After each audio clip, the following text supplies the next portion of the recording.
And I'm gonna have to re-record this entire thing. Yippee! What is the first thing that comes to your mind when I say Genshin Impact?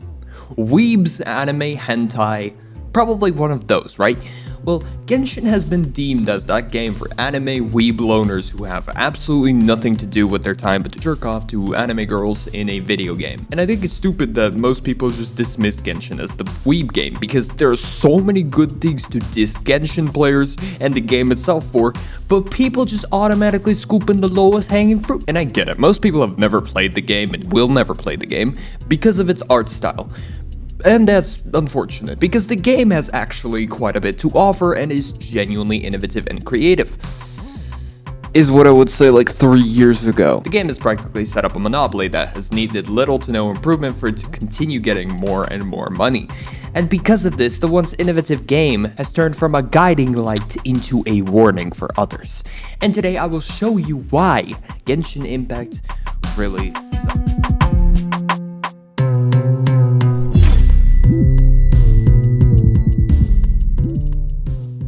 Genshin wasn't always bad. And I know nobody likes history, but listen up. This is very important because it's not every day that a game amasses 60 million monthly players. So, Genshin released in 2020, a truly heavenly time to release a game. Everybody's home, nothing to do, midst of pandemic, why not try out some new games while I'm at it? So what happens next?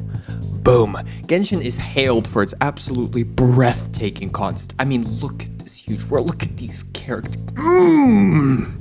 Some nice features, a decent story, fun gameplay, and for the measly price of absolutely nothing. Yep, you could just download this game for free. And the world had never seen a game like this. To many, this was their first introduction to the gacha game genre.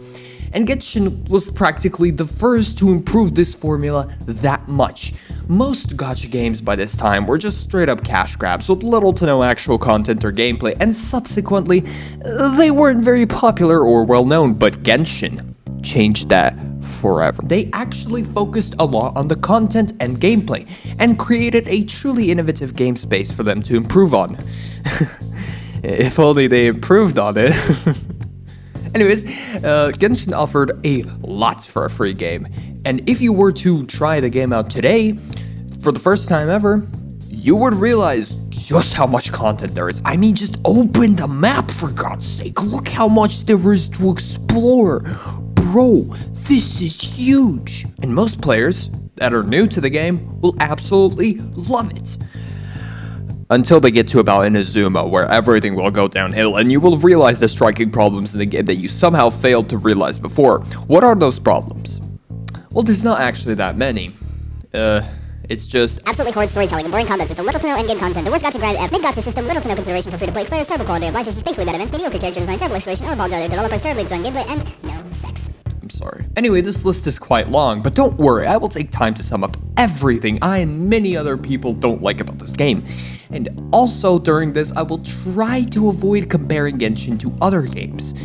But I will sometimes, because you cannot avoid comparison. I'm sorry, man, that's just how life is. So with that, let's start with the biggest issue in Genshin, and the one that has probably been commented on about 1 million times, and that is the absolutely atrocious, criminally horrible storytelling. Now, for me personally, Inazuma is where it hit the fucking dumpster. I think Inazuma genuinely holds the worst story out of all the regions. I want to clarify. This isn't because the story itself is garbage. I think Genshin stories are good, or at the very worst, mediocre. But what absolutely fucking burns them to the ground is the storytelling. Genshin storytelling is bad, just bad. There is nothing good about it. It is horrible. And to be completely unbiased, I even played through Natlan. I literally went in, downloaded the game. After not playing for 5 months, I was clean for 5 months, guys. This is the type of shit I do for you. Spoilers, by the way. And so what did I think of it? Well, Act 1 was absolute dog. The start wasn't bad, but the moment after Kachina's fight with Mualani, the story just hit the fucking dirt. Like, seriously, before that, the story was genuinely alright. It wasn't amazing, but it was good. It was enjoyable. And the battle cutscene, oh my god, that was actually amazing. I was surprised Genshin could even do this type of thing. But then Kuchina just fucking disappears. We don't even get to say goodbye. We don't know where she goes. All we know is that she's went to war with the fucking Ninth Kingdom and fight the Abyss. And so now that that girl is gone, this bitch just invites us, hey, let's go to my kingdom, and you can't refuse. And can I just mention that absolutely nothing important happened in the water village besides just the traveler figuring out that she can cleanse abyssal powers. Which, by the way, could have been exposed in a much better light. And this is a common theme I see in Genshin. They have really good ideas, but they're just really shit at working them out. Like, the idea is genuinely not terrible, but the execution makes me wanna fucking cringe my ass off. And look, I'm going into a writing and storytelling major. Maybe once I'm done with that, I will look at this and say, hey, that's not a bad story, but right now, personally, I wanna fucking die. And if you're gonna go into my comments and tell me, like, this thing allowed us to find out about the hot springs and to meet Atea. All of those are really not that important to the story if you think about them. Like, you could have at least, let us meet Mualani a bit better, You could have told us a little bit about her backstory, who she is as a character, or maybe, like, talk about the history of Natlan, or something like that. No, we just tried to set up a party for this woman who dies. By the way, did she even die in this story? I don't know, because they never showed it. Like, in one of the scenes, I see her speaking with the Archon, and I'm like, did she fucking die? What? And this is one of the problems. Sometimes Genshin just doesn't clarify things. Like, they're either over-explaining everything, or explaining nothing. Now, if we just burn Act 1 and forget that shit ever existed, Act 2, pretty good. I think it's actually, like, a genuinely one of the better Genshin stories. Not the best at all, not even close, but it's pretty good. I really loved the cutscene with the Pyro Archon Captain. Oh my goodness, I had shivers. That was genuinely one of the best cutscenes in Genshin I've ever seen. That was amazing. But still, the story just had a lot of drops that I just felt were so unnecessary and so boring. Act 2 had some issues that I will comment on in a second, but overall, I think Act 2 was a 6.5, 7.5 out of 10, maybe like that. And Act 1 was a 3, 4 out of 10. Now, the reason most Genshin stories are still bad is because Genshin just loves to prolong them. Like, seriously, it often tells you, hey, go fetch this item, go fetch that item, then talk to that person, and then you can actually do what's important. Why? That doesn't make for an engaging story, that makes for a story that is cluttered and uninteresting. Additionally, dialogues feel dragged out, they are over-explained, there's all sorts of unnecessary BS that the devs just love to shove in. Now, something I remember right now that just comes to my head is, I was in Natlan when we were, like, signing up for the competition with Kuchina, and she just starts commenting on the banners. Why? I don't care. I don't think anybody has ever cared about banners in the entire history. Actually, to be fair, I cared about them a lot in Minecraft. But what's worse than all of this is this little fucking piece of star glitter. Paimon will constantly talk. She jabbers in every single interaction. She will absolutely crush everything. You can have so much tension built up, and so much excitement, and so much happiness, and this little bitch will just come and say one word, everything's gone. And the worst thing is that the main character just remains silent the whole time. If I was the main character, I would shove an apple down fucking Paimon's throat and just, shut up, bitch, go to sleep. I'm not a violent person, I swear. Anyway, why? This is just a bad idea, period. Not only is Paimon's annoying voice annoying, it's also that she genuinely one of the dumbest creatures that exist in Teyvat, in internet, that was ever in human history. Just the dumbest shit that we have come up with. Can we burn this to the ground? She over-explains every single detail. She often repeats what has been already said multiple times, and then asks questions that do not pertain to the main storyline at all. Hey, what's lunch? I'm going to be completely honest. I have lost myself in her garbling multiple times and forgot what the dialogue was about so many times. I'm 18. I'm not a child. I don't need to hear shit over and over and over and over and over and over to understand something. Imagine that I were to tell you that I am 18. I'm not a child. I don't need to hear shit over and over and over and over and over to understand something. That sounds insulting. That sounds like I'm treating you a child. Unfortunately, the game treats you like a child, which is not only insulting, but also unfortunate. But you know what? Genshin is a kid's game. Like it or not, Genshin is a kid's game. It's a simple fact. You cannot deny it. Now, I'm not shaming you for playing the game if you're like 40 or something, or just an old piece of shit. Don't worry, I don't care what you do with your free time. But because Genshin's main audience is kids, the game is, well, childish. Seriously, after not playing the game for 5 months and returning it and playing it after playing like other games, it felt odd. It felt very flashy, saturated. I think I could quote what I said in this video. But it does feel a bit overly playful and childish with its saturation and overall world design. Don't get me wrong, it's definitely a solid 7 out of 10. And I feel like the game is just too childish. Now, you might be thinking, why is this a problem?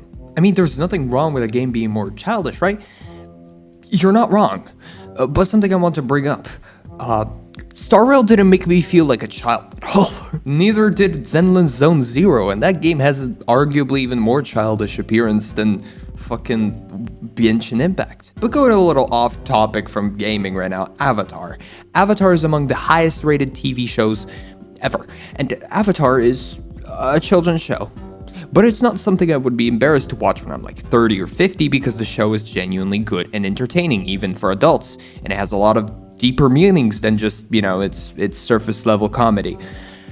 Genshin, on the other hand, is not like that. If Avatar holds a lot of meaning and value behind its mostly childish appearance, Genshin is just that. It's childish, just cartoony, just kitty cute dinosaurs. If I was to get caught playing Genshin when I'm 50 or something, or catch one of my friends playing this game, I would be heavily judgmental. Hey, Dan Ray, didn't you just say you wouldn't judge a 40? Shut the fuck up, bitch. Particularly, this problem arose mostly in Netland, because before I didn't really feel like this game was too childish, but the moment they added these cute dinosaurs, colorful mountains, and cute creatures, and God forbid these creatures be scary and wild and eat each other like real dinosaurs did. I was watching dinosaur documentaries when I was 7 and watching those guys eat each other. Kids can handle violence, guys. It's fine. You can add a bit more than just fucking child fucking wonderland. Look, other than Netland, most regions actually felt realistic and grounded places that could be fine for both kids and adults. And I never really thought of Genshin as a childish game before this.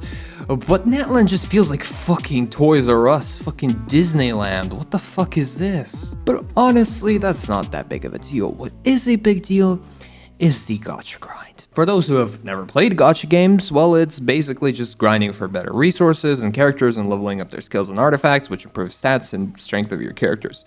Basic stuff. Now, most casual players will not give a single shit about this feature, but more invested players will. And these players will regret it. Now, I would love to point out that in its recent update, Genshin decided to improve a lot of this. I don't know why they would do it now, like 4 years into its life.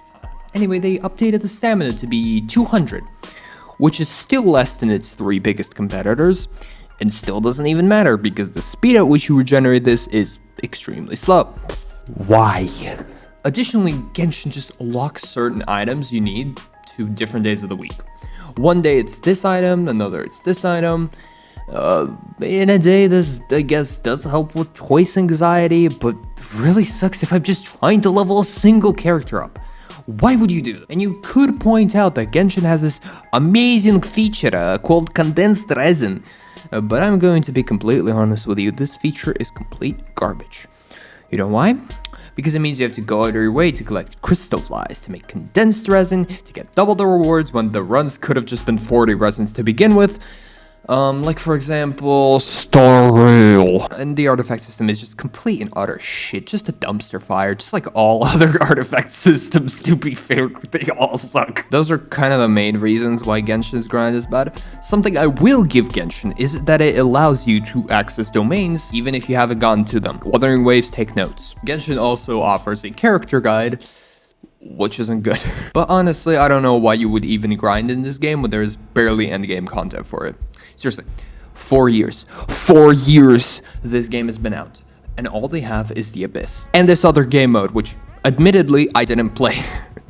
I couldn't be asked to play Genshin for any longer. But from what I've heard, the game mode is garbage. And even if it wasn't garbage, you have this game mode and the Abyss to do after you've completed everything. Seriously, 2 game modes, 2 endgame game modes, one of which resets every 30 days. Seriously, after you've done all the quests and exploration, all the fucking character quests and all that, you have essentially done everything. You can quit for a month, come back for 30 minutes to play the fucking Abyss, and quit for another fucking month. And then just repeat this until they add a new region. It's story quests. That's all you have to do in this game once you've completed everything.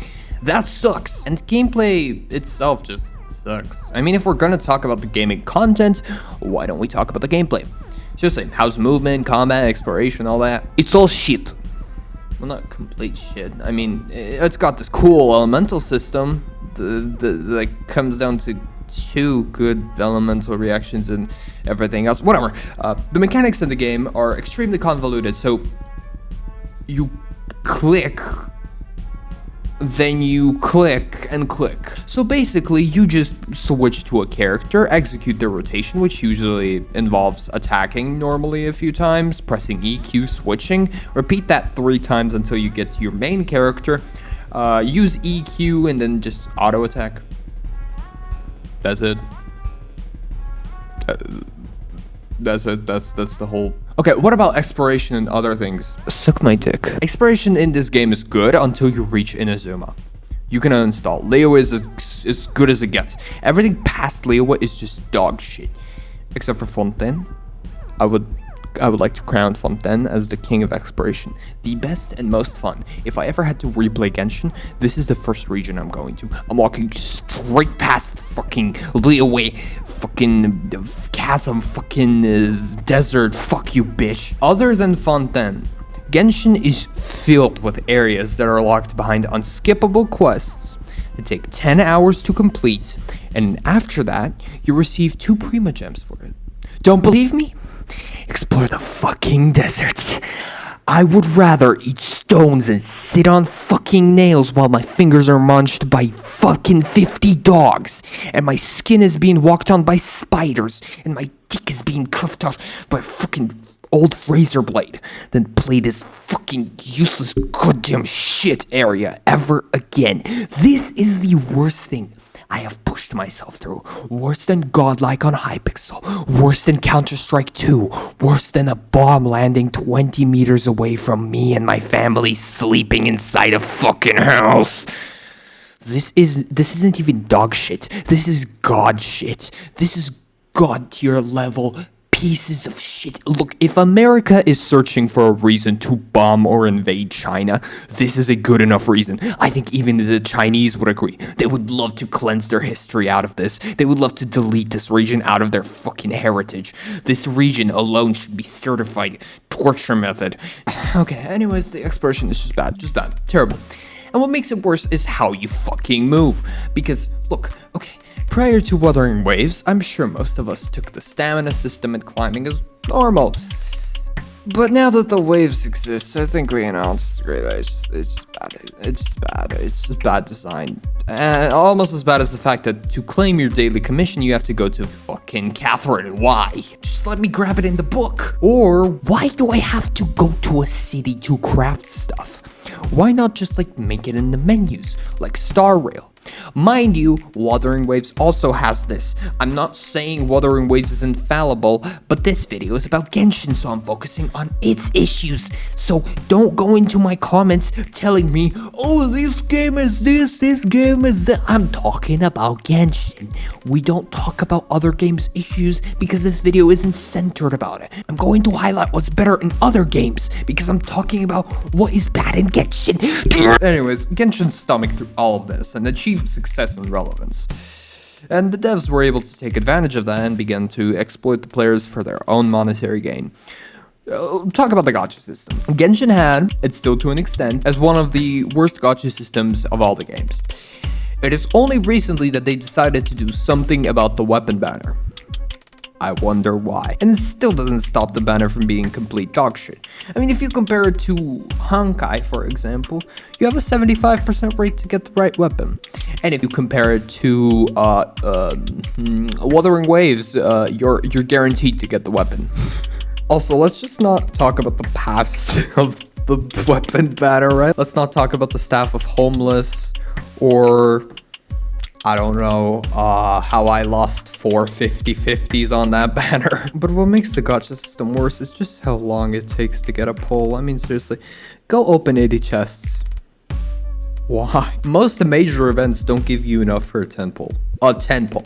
You need 8 of those to get a character. If you win the 50/50, which apparently I fucking can't. Also, the events are usually the definition of boring and uninteresting. I don't care what you tell me about Genshin's story or that it's not childish. Genshin's gacha system and its events are terrible, besides this one. And you know, this horrible treatment of free-to-play players gets even worse. Let's look at Genshin's rewards for players. Oh wait, there's none. Oh wait, Genshin allowed you to pick a character? They allowed you to pick a free 5-star character? From the standard banner? That's awesome! If we just exclude the fact that all of them are dog shit. And I wonder why they decided to do it now and not, I don't know, 4 years back. And let's not look at, you know, Genshin's 3 wishes for 3 years anniversary. That's just pathetic and sad. And I would like to remind you guys that the developers had neither addressed or even apologized for the situation. The developers of this game got second in the I don't give a fuck competition, right behind me. I mean, hey, there's like a boycott Genshin thing going on Twitter right now, because some people weren't happy that Natland is like the black people region, but there's barely any black people. I mean, let's ask my African friend what he thinks about this. Bro, Luigi crossed the border 3 times with his ability of, you know, making you think that he is American, but like went to Mexico, so he's crossing the border illegally. But then comes the black little kids from Nigeria who would like to join Luigi in crossing the border. But guess what? There's also Asians, but guess what? Because of their like squinted eyes, they can't really see, so like they're calling like multi-chromosomes people to guide them, you know what I mean? Sorry, I think it was on marijuana during this. Now, would I mind some hot, black, naked, oily men? Absolutely not. The devs are just absolutely not adding them though, and this boycott is an absolute insult to the word boycott. So I doubt anything is going to come out of this. Now, do I think Genshin has potential? Absolutely. I think if the devs actually decided to go ahead and fix a lot of the current issues, the game will thrive. I mean, it's not like it's dying right now, but right now I'm sure most people will agree that this game is subpar, unless you're a Hoyoverse shill. Comment down what you think. I usually read all the comments, and usually have brain damage after them. And if you call me a Wuthering Waves shill, I'm just gonna tell you, you're a bit autistic, just a little bit. Anyways, I don't know how to make an outro, but I'm too lazy, so I asked my African friend to do it. 3, 2, 1. Yo, guys! Yeah. Make sure to fucking hit the like button! Hell yeah! If you fuck with my burp, hit the like button. Yeah! What the fuck am I doing with my life?